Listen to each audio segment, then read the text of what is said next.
Hello and welcome, Mark here, and today we're going to put down the knitting needles and the hooks and we're going to look at blocking. Now, I'll probably hear you say, what is blocking or why do we block? Well, I'm just going to answer that now. Blocking has many benefits. It is an essential step that is often or sometimes overlooked. And what does it do? Well, it helps you work much neater and it gives it that professional finish. It helps by relaxing your fabrics, eases uneven stitches into place so they look a lot more neater and tidier. You can also use blocking for stretching out your pieces of work if they're not quite big enough. It won't shrink them, but you can use them to stretch them out. Right, what else does it do? It can also help with curling. See, there's a bit of curl there. It can help with curling, and it gives the fabric an overall better drape. So that is why we block. There are three main methods of blocking.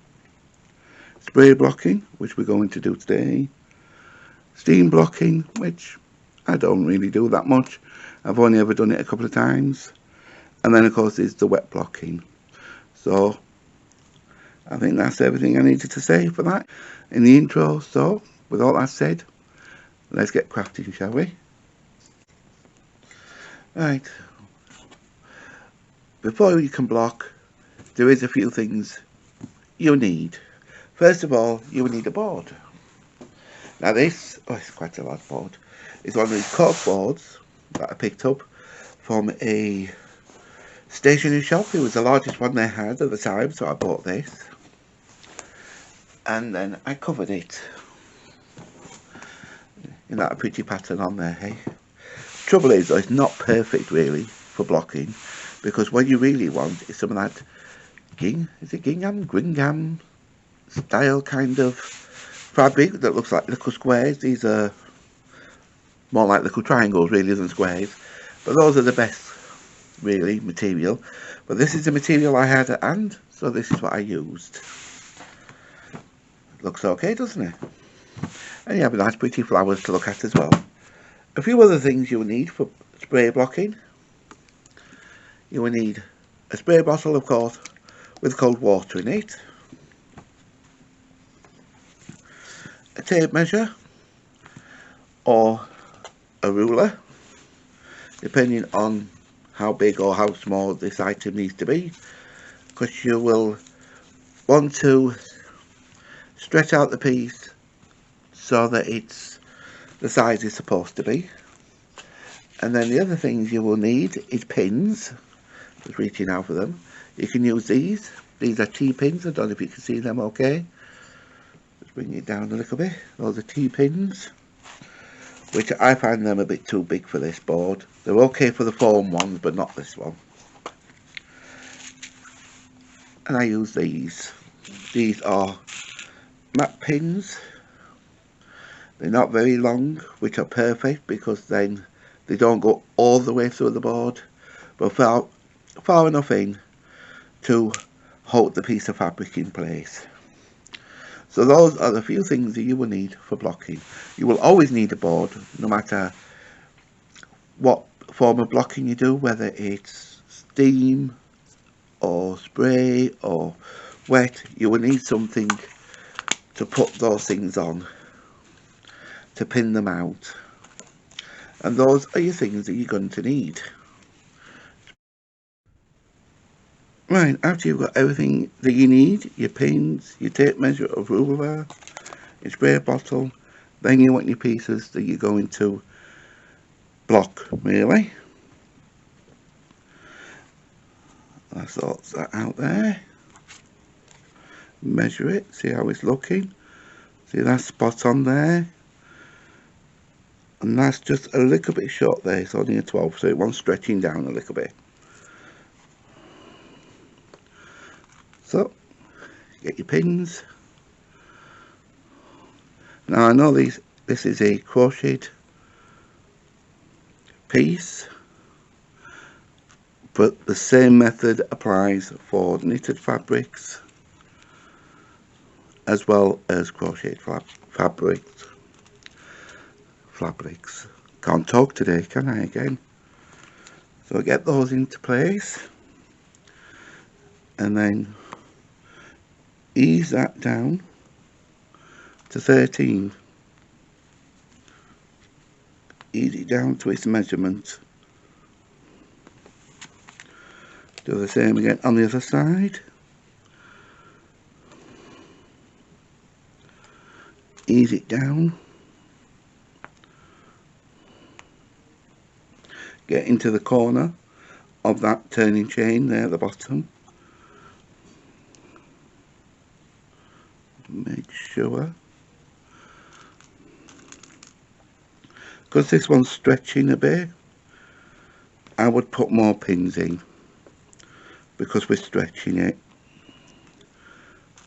to make it the right size. Now this of course is the proper way of doing blocking. This is how the instructions tell you to do it. Pin it out flat and dry. Now the sides don't need stretching because they're perfect, so just pop a pin on that side and a pin on that side just to hold it into place. And now that is all pinned out, ready to go. Then you spray it, and you only want a light spraying, and then tap it down, and that is all you need to do. Just getting it a little bit over wet down there, and that is it basically on spray blocking. That's how the instructions tell you to do it. On the other hand, I like to do an extra step. I like to spray the back before I pin it down, and I'll just show you that, just in case you want to see that.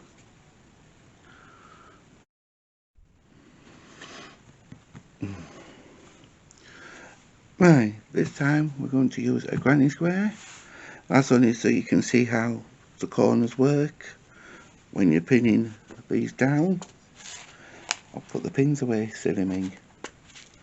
Yeah, put the pins away. There we go, I've got the pins back out now. The only step I like to do that's different than what they recommend is I like to spray the back. So that is the only thing I like to do different. I like to give the back a spray first, flip it over, and then measure it out. So just bring this a little bit further down because it's still a little bit high up. There we go. And again, get your pins and measure to the size. Now with the corners, you want to get, this is a chain tool, so you want to get into the middle of those two chains. Same with this end. Try and get the middle and pin it down into place. And that's the only thing about granny squares, is you want to get them when you have a chain corner, that is anyway, you want to get it into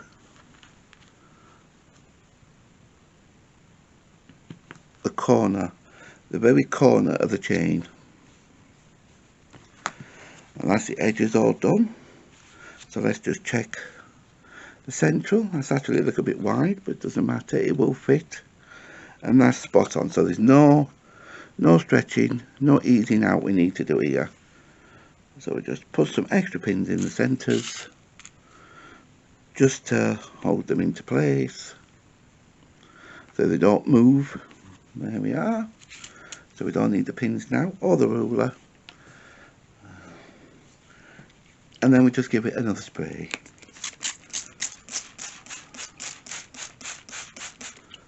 pat it down, and that is it.